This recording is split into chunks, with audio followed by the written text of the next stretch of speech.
Mi cuñada no soporta que su hermano me eligiera a mí en lugar de su mejor amiga de la infancia, y en nuestra boda intentó arruinar todo con un anuncio, pero su propia madre la expuso.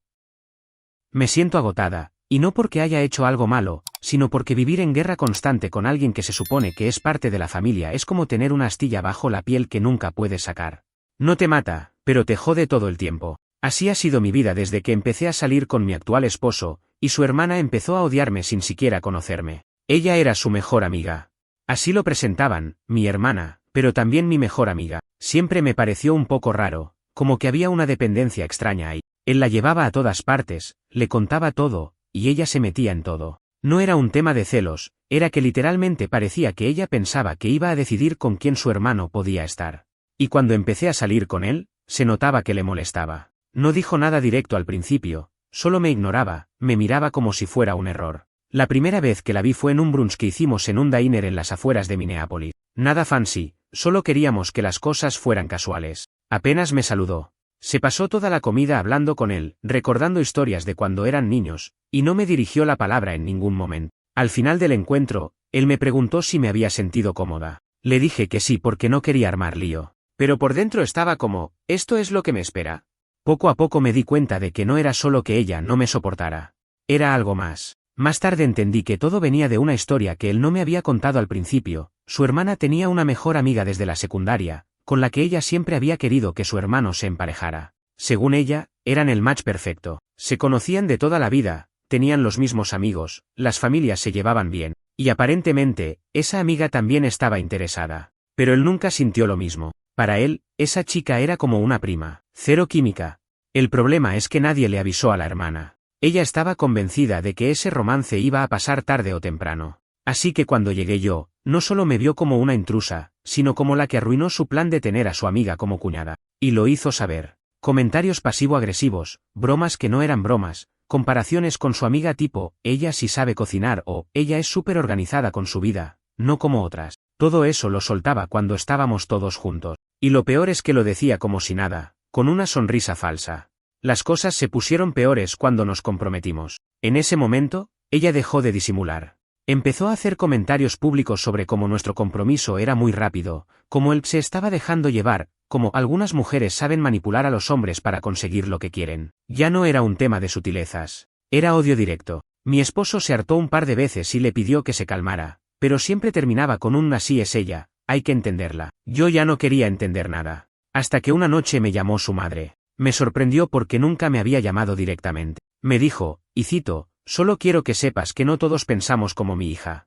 A mí me caes muy bien. No quiero que creas que somos todos así. Me quedé helada. Sentí alivio, pero también me di cuenta de que el nivel de toxicidad estaba más alto de lo que pensaba. Que su propia madre se sintiera obligada a llamarme para disculparse por su hija era una señal gigante. Esa llamada fue el principio de todo lo que vino después. Después de esa llamada de la mamá de él, todo cambió de tono. No mejoró, solo cambió de nivel. Como si ella, la cuñada, se hubiera dado cuenta de que ahora no solo me tenía que aguantar, sino que además sus propios padres me estaban validando. Y eso la hizo explotar. Ya no era solo fría o cortante, se volvió descarada. Cualquier reunión en la que coincidíamos, ya fuera en casa de los padres de él o algún evento familiar, era como entrar en territorio enemigo. Y lo peor es que ella no se escondía. Te miraba como si fueras un error del sistema. Y lo hacía enfrente de todos, con una naturalidad que daba rabia. Yo trataba de mantener la compostura porque mi pareja decía que mejor ignorarla, pero llega un punto en que ignorar a alguien así es agotador. Y lo peor vino cuando me enteré de la otra razón detrás de todo ese odio. No era solo que no le caía bien o que pensara que yo no era suficiente. Era algo más jodido. Resulta que, desde la adolescencia, ella tenía una amiga del alma, una tipa que siempre quiso emparejar con su hermano. Estaban obsesionadas con la idea. Ella, la cuñada, se lo había vendido a todo el mundo, que su amiga y su hermano estaban destinados, que hacían buena pareja, que era lo lógico. Pero él nunca la vio así. Nunca pasó nada entre ellos. Ni un beso. Ni un intento. Nada. Simplemente no había química. Cuando él y yo empezamos, esa amiga todavía estaba rondando. Yo ni la conocía, ni sabía que existía. Nunca se mencionó.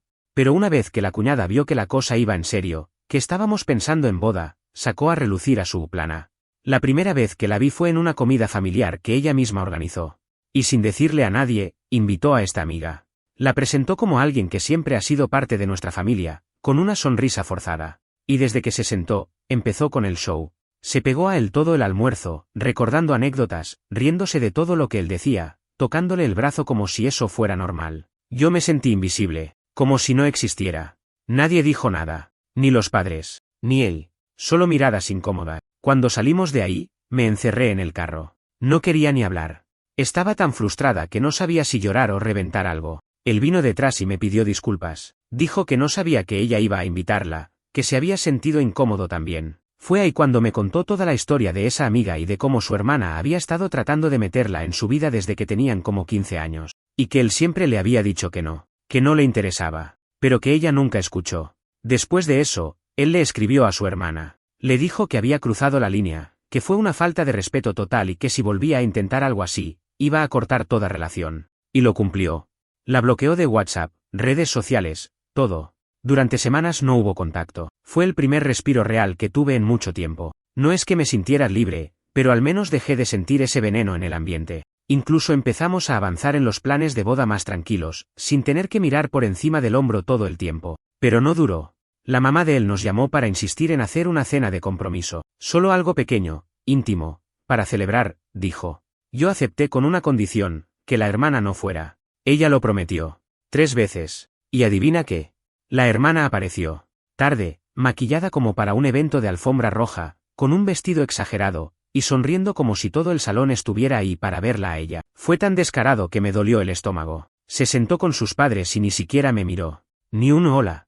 Ni un felicidades. Solo se puso a hablar con su hermano de su infancia, como si estuvieran solos. Y lo más patético fue cuando pidió dar un brindis. Golpeó su copa, se puso de pie, y dijo, brindo por esta nueva etapa en la vida de mi hermano, y por tener el valor de conformarse con lo fácil, aunque no sea lo correcto. Te juro que nadie entendía si era sarcasmo, amenaza o solo locura. Silencio total. Su madre bajó la cabeza. Su padre salió de la sala. Yo no dije nada. Solo apreté la copa tan fuerte que pensé que la iba a romper. En ese momento supe que esa mujer no iba a parar. No importaba cuánto la ignoráramos. Esa misma noche, me mandó un mensaje. Sí, a mí. Directamente. Decía algo como, disfrútalo mientras puedas. Hay cosas que no sabes sobre él. Y cuando te enteres, quiero ver si sigues sonriendo como hoy. Yo ni le respondí. Solo se lo mostré a él. Y ahí fue cuando tomó una decisión definitiva. Le dijo a sus padres que su hermana no iba a estar invitada a la boda, que no la quería ahí, que si ellos insistían, ni él iría. Fue duro, pero firme. Sus padres intentaron suavizar las cosas, pero él se mantuvo. Y yo lo respeté más que nunca por eso. Después de eso, hubo silencio. Y no el tipo de silencio que da paz. Era ese silencio que uno siente antes de una tormenta, como cuando todo se queda demasiado quieto y sabes que algo se está gestando por debajo. Pasaron semanas sin saber nada de ella, ni mensajes, ni llamadas. Cero. Hasta empecé a pensar que por fin había entendido, que se rendía, que, no sé, se iba a enfocar en su vida y dejarnos en paz. Pero claro, no. Con gente así nunca es tan fácil. Un día, estábamos revisando la lista de invitados con la mamá de él. Estábamos en su casa, anotando detalles, cosas del catering, y ella, medio nerviosa, suelta, hay algo que necesito contarles antes de que lo escuchen por otro lado, y ahí lo dijo, que su hija, la hermana de mi pareja, estaba embarazada, que no lo había dicho oficialmente, pero que ella se lo había confesado unas semanas antes, que estaba muy feliz y que iba a hacer el anuncio cuando se sintiera lista. Yo me quedé helada. No porque estuviera embarazada. Me daba exactamente igual lo que hiciera con su útero, pero algo en la forma en que la madre lo dijo, como con culpa, me hizo ruido. Y entonces ella agrega, y, bueno, ella piensa que sería bonito anunciarlo en la boda. Que es un momento familiar, especial. Ahí me paré. Le dije sin rodeos que eso no iba a pasar. Que no íbamos a permitir que nadie usara nuestro casamiento para hacer un show. Y menos ella. Y que si era necesario, íbamos a decirle al DJ que cortara los micrófonos, al organizador que no la dejara acercarse a la tarima, lo que fuera. Su madre solo asintió. No dijo mucho más. Creo que en el fondo sabía que estábamos en lo correcto. Esa noche hablamos con el DJ, con los fotógrafos, con todos los del staff. Les pedimos que, si veían que alguien intentaba interrumpir con un anuncio no autorizado, nos avisaran o actuaran sin preguntar. Sonaba extremo, pero ya no confiábamos en ella. Nada de lo que hacía era espontáneo. Todo era planeado para robar atención, para hacer daño. Llegó el día de la boda. Estábamos nerviosos, claro, felices, pero tensos. La ceremonia fue hermosa, eso no lo voy a negar. Llena de gente que sí nos quiere. Amigos, familia de verdad. Todo fluyó bien. La comida, los votos, las fotos. Pero cuando entramos al salón del evento para la fiesta, la vi. Sentada en una mesa, al fondo, con una sonrisa forzada. Con un vestido blanco. En la boda de su hermano. Yo ya sabía que iba a intentar algo. Lo leía en su cara. Era como si estuviera esperando su momento. La ignoramos. Nos saludamos con todos, hicimos la entrada, brindamos, bailamos. Todo parecía estar bajo control. Pero cuando empezaron los discursos, ahí se vino todo abajo. Primero habló mi papá, que estaba emocionadísimo. Dijo cosas preciosas. Después habló el papá de él. Todo iba bien. Pero en cuanto terminó el segundo discurso, ella se paró, con la copa en la mano, y se dirigió al escenario, como si fuera algo natural, como si tuviera derecho. Y antes de que nadie pudiera detenerla, agarró el micrófono. Pero no funcionó. Porque ya habíamos hablado con el DJ, ya estaba todo previsto. El micrófono estaba apagado. Y ahí se dio cuenta. Empezó a hablar igual, pero nadie escuchaba nada. Solo se veía su boca moviéndose y su cara cambiando de expresión, de sonrisa a frustración en segundos. Entonces empezó a gritar. Literalmente, desde abajo del escenario. Tengo algo importante que decir, mi familia tiene derecho a saber. Y ahí fue cuando pasó lo que nadie esperaba. La mamá de ellos se paró, fue hasta donde estaba su hija y la frenó. Le dijo, en voz alta, que ya era suficiente, que no iba a permitir que arruinara el momento de su hermano. Y entonces, sin que nadie lo esperara, dijo algo que nos dejó helados a todos. Además, no es el momento ni el lugar para hablar de un embarazo que ni siquiera sabes si es del hombre con el que estás casada. El silencio fue total. Ella se quedó dura, como si le hubieran disparado en plena pista de baile. Todos se miraron. Algunos se quedaron con la copa a medio levantar. Yo no sabía qué hacer. Estaba parada al lado de mi ahora esposo, mirando todo sin entender si era real. Ella intentó hablar. ¿Cómo puedes decir eso?, gritó. Y la madre repitió, no me obligues a mostrar lo que encontré.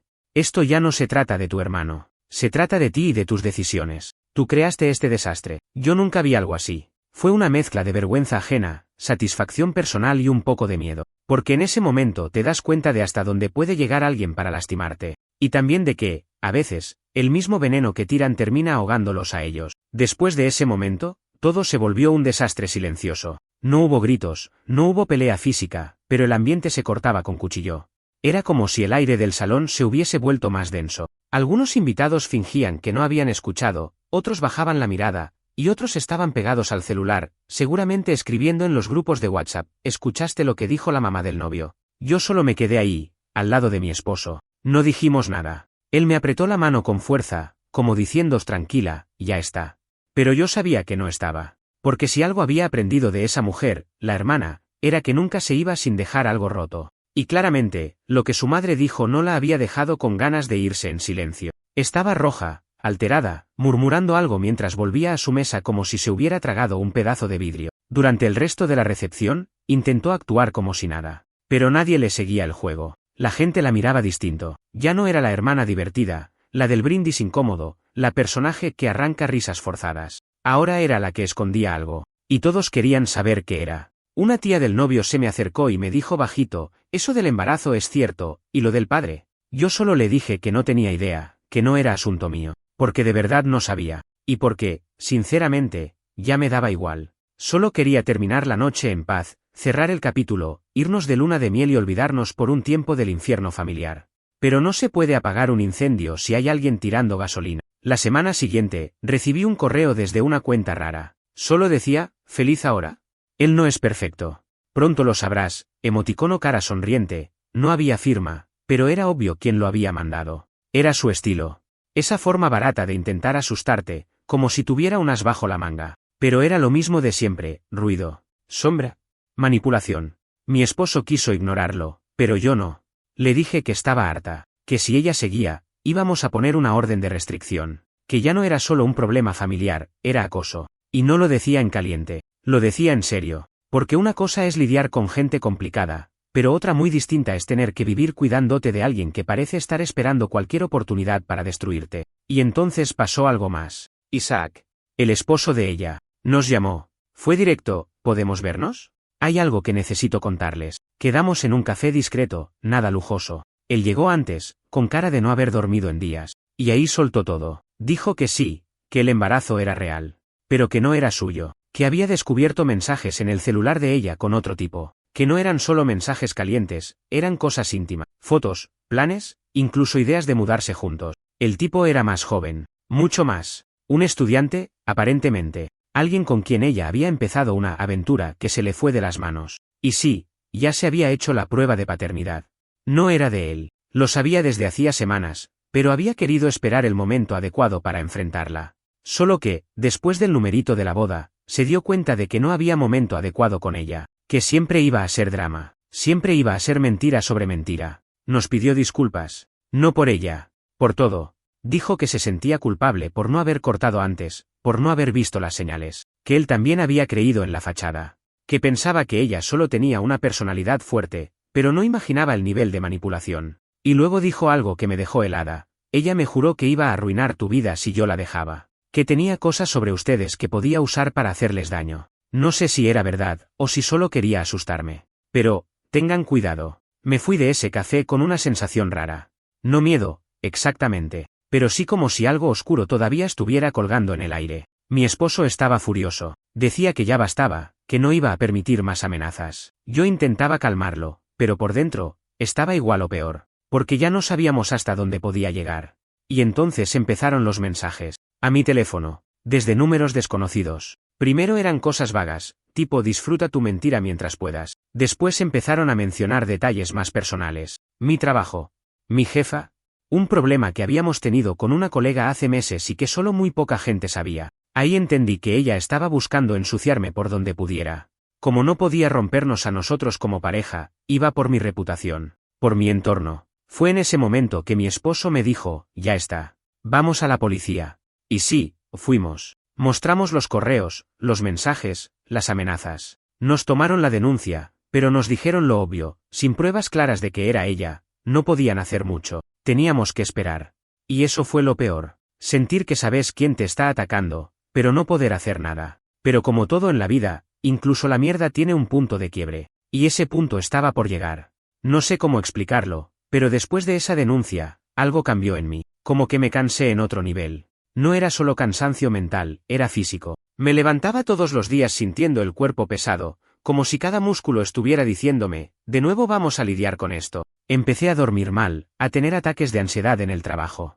Y lo más jodido es que todo era por alguien que no tenía ningún poder real sobre mí. Pero eso es lo peor de las personas tóxicas, no necesitan tener poder real para destruirte. Les basta con meterse en tu cabeza.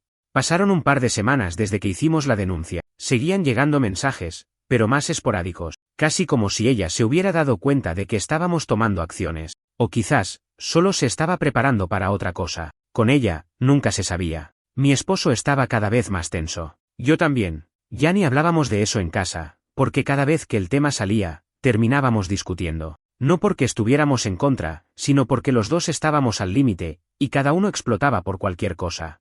Empezamos a desconectarnos un poco. Como si ese veneno que ella tiraba estuviera empezando a infiltrarse en todo. Y ahí vino la siguiente bomba. Un día cualquiera, él recibió una llamada de su madre, llorando, diciendo que necesitaba vernos, que era urgente. Pensamos que algo le había pasado al padre, o a algún familiar. Fuimos a su casa sin saber qué esperar. Y lo que nos encontramos fue otra historia. La hermana, según nos contó la madre, había tenido un colapso. Una amiga la encontró en su departamento, llorando, gritando que la habían traicionado todos, que nadie la entendía, que ella solo quería justicia. La llevaron al hospital. No estaba internada oficialmente, pero la estaban evaluando. No había intento de suicidio, al menos eso dijeron, pero la cosa estaba fea. Muy fea. Y ahí, en medio de ese ambiente raro, la madre nos pidió algo que me dio ganas de reírme en su cara. ¿Podrían ir a verla? Tal vez hablar con ustedes la ayude. Yo me le quedé viendo como si me hubiera dicho que adoptáramos un cocodrilo. ¿Después de todo lo que hizo? Después de arruinar nuestra boda, de acosarme, de intentar sabotearme en el trabajo, de enviar amenazas anónimas, ¿ahora teníamos que ir a consolarla? ¿A contenerla? Mi esposo, para mi sorpresa, dijo que sí. Que necesitaba cerrar esto de una vez. Que quería verla a los ojos y decirle que ya no le teníamos miedo. Que no iba a destruirnos. Yo no estaba tan convencida. Pero fui. Solo para no dejarlo solo. Para ver con mis propios ojos si todo ese circo era real o solo otro intento de manipulación. Llegamos al hospital. Estaba en una sala común, con una bata, sin maquillaje, el pelo desordenado. No parecía la misma. Nos vio entrar y se le llenaron los ojos de lágrimas. Pero no dijo nada. Solo se tapó la cara. Fue la madre quien habló, presentándonos como si estuviéramos visitando a alguien en su cumpleaños. Después de un rato, ella levantó la cabeza y habló. ¿Por qué me odian tanto?, dijo. Mi esposo la miró y le respondió, sin levantar la voz, no te odiamos, solo no te vamos a dejar seguir haciéndonos daño. Ella empezó a hablar, sin parar. Que se sentía sola, que nadie la valoraba, que toda la vida había sido la segunda opción, que sus padres siempre lo habían preferido a él, aunque él nunca lo notara, que esa amiga que ella quería emparejar con su hermano era lo único que le quedaba, una forma de cerrar el círculo, de tener algo bajo control, que cuando él eligió otra persona, yo, sintió que perdía todo, que perdió el rol de hermana cercana, de confidente, de todo, y que ahí empezó a odiarme, porque yo era la que le quitó su lugar. Yo no sabía qué decir, porque por primera vez, todo tenía sentido, jodido, pero sentido. Ella no estaba celosa de mí como mujer. Estaba celosa de mí como símbolo, porque yo era lo que le mostraba que ya no era la persona más importante en la vida de su hermano. Y entonces soltó otra bomba, el embarazo fue real. Pero nunca quise tenerlo, solo quería que alguien, cualquiera, me necesitara. Y ahí se largó a llorar como una niña, gritaba, se agarraba el pelo. Y la madre llamó a las enfermeras. Nos fuimos de ahí en silencio. En el auto, ninguno habló por casi media hora, hasta que él, con la voz seca, dijo, nunca pensé que iba a darme pena. Y sí, fue eso. Lástima. No empatía. No perdón. Lástima pura. Pasaron días sin novedades. Ella quedó en evaluación psiquiátrica. No supe más nada. Pero dentro de mí ya algo había hecho clic. No porque todo se resolviera, sino porque, por fin, entendí que no era mi culpa, que yo no hice nada para merecer todo ese odio, que a veces la gente se rompe, y uno termina en el medio de esos pedazos volando por todos lados. Y justo cuando todo parecía calmarse, llegó la citación judicial. Cuando abrimos el buzón esa mañana y vi el sobre con el sello del juzgado, sentí una punzada en el pecho. Fue como si mi cuerpo supiera lo que era antes de leerlo. Estaba dirigida a mi esposo, pero me temblaron las manos igual. La abrió ahí mismo, en la entrada de casa, y ni bien leyó unas líneas, me miró y dijo, no puede ser. Yo le pedí que me la pasara. Y ahí estaba, en tinta fría y oficial, una citación, para presentarse como testigo en una demanda por daño emocional e intrusión digital. ¿Quién era la demandante? Su hermana. Sí. Leíste bien. Después de todo lo que nos hizo, después de todo el acoso, la humillación pública, los mensajes anónimos, las amenazas, ahora ella era la víctima. En el papel, decía que mi esposo había invadido su privacidad, que había difundido contenido sensible, supuestamente el tema del embarazo y la identidad del padre, y que eso le había causado un colapso emocional y afectado su vida laboral y social. Me reí. Pero no de alivio. Me reí de rabia. Esa risa que sale cuando estás tan al límite que no sabes si te estás volviendo loco. Él no se rió. Se quedó sentado en las escaleras, con la cabeza entre las manos. Me acuerdo clarito que dijo, es como si estuviera jugando un juego donde siempre gana, no importa lo que hagamos. Y es que sí, se sentía así. Porque nosotros habíamos hecho todo lo posible para alejarnos, protegernos, mantener la distancia, pero siempre encontraba una manera de colarse, de volver a jodernos. Y ahora con abogados. Nos reunimos con uno de inmediato. Le llevamos todo. Capturas de pantalla, correos, las amenazas, los reportes policiales, incluso la nota del hospital donde ella había sido ingresada. El abogado fue claro, la denuncia era absurda, no tenía fundamentos sólidos, pero eso no significaba que no iba a complicarnos la vida, porque la justicia no es rápida, y aunque estés del lado correcto, igual tenés que pasar por todo el proceso. Y eso fue lo peor, tener que revivir todo. Armar la cronología de cada ataque, cada comentario, cada vez que intentó meterse en nuestra vida. Yo no quería volver a pensar en eso. Ya me había costado meses dejar de tener pesadillas, pero no había opción. Si no lo enfrentábamos, nos podía hundir. La audiencia fue un martes. Sala pequeña, sin mucha gente. Ella llegó con un abogado que parecía más confundido que convencido. Venía sola. Ni la madre la acompañó. Se notaba que estaba nerviosa, pero al mismo tiempo con esa mirada de esto no se va a quedar así, que ya le conocíamos bien. La jueza nos miraba como si no pudiera creer que una familia estuviera enredada en algo tan patético. Y lo era. Pero también era peligroso. Durante la sesión, ella soltó toda su historia, que nosotros habíamos expuesto detalles privados sobre su vida, que mi esposo había difamado su relación con Isaac, que yo había orquestado una campaña de odio en redes sociales para dejarla mal. Todo sin una sola prueba. Solo palabras, pero dichas con tanto drama, tanto teatro, que por momentos hasta yo dudaba si no se lo creía de verdad. Nuestro abogado habló claro. Presentó las pruebas. Mostró los mensajes que ella había enviado desde cuentas falsas, las amenazas, las fotos que ella misma había mandado a su exmarido cuando lo chantajeaba. Fue un desfile de mierda, literalmente. La jueza pidió un receso y cuando volvió, lo dijo sin rodeos, el caso era improcedente. No solo lo desestimó, sino que le advirtió que si volvía a usar el sistema judicial para venganzas personales, podía enfrentar cargos por falsa denuncia. Salimos de ahí agotados, pero más tranquilos. Fue como si hubiéramos terminado una maratón que no habíamos querido correr. Pero ni bien salimos del juzgado, ella nos miró con esa cara que te hiela la sangre, y lo dijo en voz baja, solo para nosotros, esto no se termina así. Y yo pensé, sí se termina, pero no como vos pensás. Esa misma noche, mi esposo llamó a sus padres. Les dijo que había ido a juicio contra su hermana, que esto era el final, que no quería más contacto, que si ellos, en algún momento, decidían volver a meterla en nuestras vidas, íbamos a cortar todo vínculo con ellos también. Fue duro. La madre lloró. El padre se quedó en silencio, pero no lo discutieron. Y ahí fue cuando, por primera vez, sentí que algo se cerraba de verdad. Como si al fin hubiéramos puesto la última piedra en una muralla que tanto costó levantar. No era felicidad. Era alivio.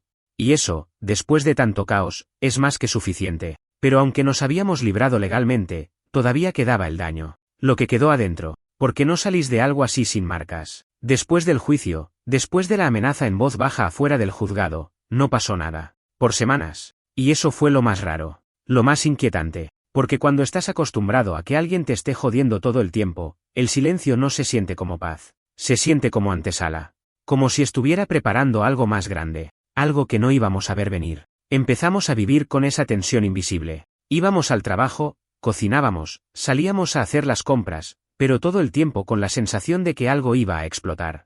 Cada vez que sonaba el celular, cada correo nuevo, cada carta que llegaba al buzón, era como un mini ataque de ansiedad. Revisar todo 2 veces, desconfiar de todo, dormir con un ojo abierto. Y eso te quema por dentro, lento, pero te quema. Pero no pasó nada. Ni un mensaje más, ni un correo. Nada. Desapareció. No se supo más de ella. Incluso la madre de él dejó de mencionarla. No sabíamos si estaba en tratamiento, si había viajado, si había cambiado de número. No teníamos idea. Por momentos, hasta llegamos a pensar si algo malo le había pasado. Pero ni eso nos dio paz. Porque cuando alguien como ella desaparece así, no es porque se rindió, es porque está encontrando otra forma. Con el tiempo, empezamos a relajarnos un poco. No a confiar, pero al menos a respirar. Recién ahí empezamos a darnos cuenta de todo lo que nos había costado. Nos alejamos de amigos, dejamos de hacer cosas que nos gustaban, postergamos la luna de miel, incluso discutimos entre nosotros más de lo que queríamos admitir. Y todo por intentar mantener una vida en la que esa persona no metiera sus manos. Una noche, ya bastante después del juicio, estábamos cenando tranquilos. Una comida simple, vino, algo de música. Por primera vez en mucho tiempo, nos sentíamos bien. Y en medio de eso, mi esposo me miró y dijo algo que me marcó: no quiero que hablemos más de ella, ni bien ni mal, quiero que no exista. Y le dije que sí, que yo tampoco, porque ya no había nada más que analizar. Ni rencor, ni lástima, solo vacío. Y el vacío, cuando te lo ganas, es libertad. Borramos todo, las capturas, los correos, los mensajes. Ya teníamos copia en el abogado, por si alguna vez pasaba algo. Pero no queríamos más ese archivo negro en nuestras vidas, literal y mentalmente. Limpiamos el disco, y también la cabeza. Pasaron meses, nos mudamos, no por miedo, sino por decisión. Queríamos otro espacio, otro ambiente. Uno donde no tuviéramos fantasmas en las paredes. Conseguimos un lugar más chico, más acogedor, sin tantos recuerdos pegados a los muebles. Decoramos desde cero. Volvimos a hacer planes, viajes, proyectos. Y por primera vez en años, hablábamos del futuro sin esa nube negra encima. Una tarde, volviendo del trabajo, lo vi. Él estaba en la cocina, preparándome algo, como hacía siempre. Y me di cuenta de que, a pesar de todo, estábamos bien. Sobrevivimos. Y eso no es poca cosa. Porque cuando alguien quiere destruirte desde adentro, lo más fácil es quebrarte como pareja. Romperte desde el vínculo más íntimo. Pero no lo logró. Nos sacudió. Nos desgastó. Pero seguimos. Y justo cuando pensás que ya no queda nada más que pueda pasar, pasa. Un mensaje. Esta vez no anónimo. No desde un número desconocido, sino un correo, con nombre y apellido, de ella. Solo decía una línea. Estoy embarazada otra vez. No estoy bien. Y no tengo a nadie más. Si no me responden, voy a desaparecer. Me quedé en blanco. Literalmente. Me temblaban los dedos. Se lo mostré a él. Se quedó mudo. ¿Qué haces con eso? ¿Ignorás? ¿Contestás? ¿Llamas a emergencias? ¿Crees que es verdad o que es otra manipulación? ¿Dónde trazas la línea cuando alguien así amenaza con desaparecer?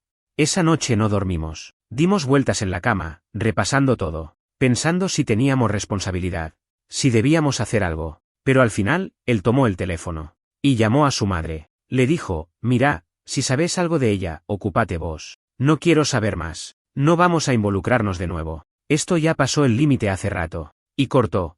No sé si fue lo correcto. No sé si ella estaba diciendo la verdad o no. Solo sé que, esa vez, no me sentí culpable. Me sentí cansada. De todo. Y por primera vez, no tenía miedo de que volviera. Porque ya no tenía nada que sacarme. Nada que pudiese arruinarme. Y ahí supe que, aunque ella siguiera viva, en nuestra vida ya estaba muerta. Nunca respondimos ese último correo. No porque seamos malos. No porque no tengamos corazón. Sino porque uno también tiene que aprender a sobrevivir. Y a veces sobrevivir significa cortar el lazo que te está hundiendo. Aunque duela.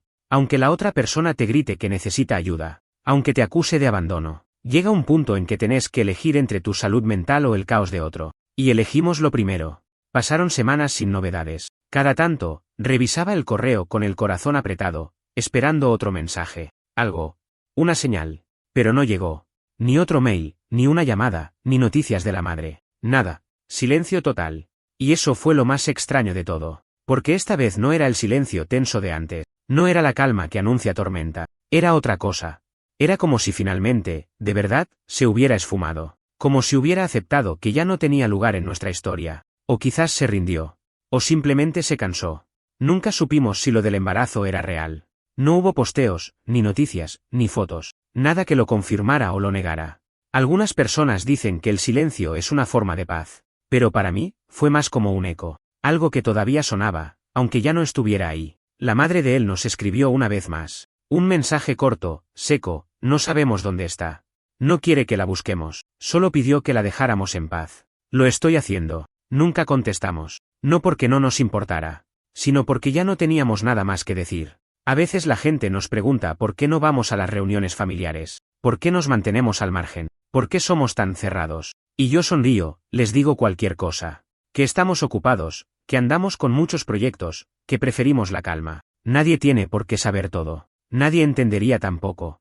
Porque si no estuviste ahí, si no viste cómo una persona puede romper una familia desde adentro, con sonrisas falsas y palabras medidas, no podés dimensionar el daño. No podés saber lo que es dormir con el miedo de que alguien que debería ser tu aliada quiera arruinarte la vida solo porque no soporta verte feliz. No podés entender lo que es ver a tu pareja, la persona que amás, rota por dentro, lidiando con la culpa, con la bronca, con el duelo de perder a una hermana que ya no existe. Porque no es que murió, pero sí dejó de ser alguien confiable, alguien a quien llamar familia. Nosotros sobrevivimos, sí, pero no salimos ilesos. Hubo partes nuestras que quedaron atrás, confianzas que ya no tenemos, sueños que dejamos de lado. Y, sobre todo, una claridad brutal, no todo se puede arreglar. No todo tiene solución. A veces, lo más sano que podés hacer es aceptar que hay personas que simplemente no podés salvar. Hoy en día, seguimos juntos, más fuertes, sí, pero también más reservados, más cuidadosos. Nuestro círculo es más chico, nuestra paciencia, más corta. Ya no damos segundas oportunidades por costumbre. No dejamos la puerta entreabierta por si acaso. Cerramos fuerte. ¿Y ella? No sé. No quiero saber. No voy a buscarla. No voy a preguntar. Si un día vuelve a aparecer, ya sabemos qué hacer. Ya no somos los mismos. No le debemos nada. Lo único que puedo decir, mirando para atrás, es esto. Ojalá nunca te toque alguien así en tu familia. Ojalá nunca tengas que aprender a protegerte de alguien que lleva tu mismo apellido. Y si te pasa, si algún día te encontrás en medio de ese tipo de infierno, no te quedes esperando que cambien. No pongas tu vida en pausa por la inestabilidad de otros. No confundas sangre con lealtad. Porque hay personas que usan el vínculo familiar como arma. Y cuando eso pasa, no es traición alejarse, es defensa propia.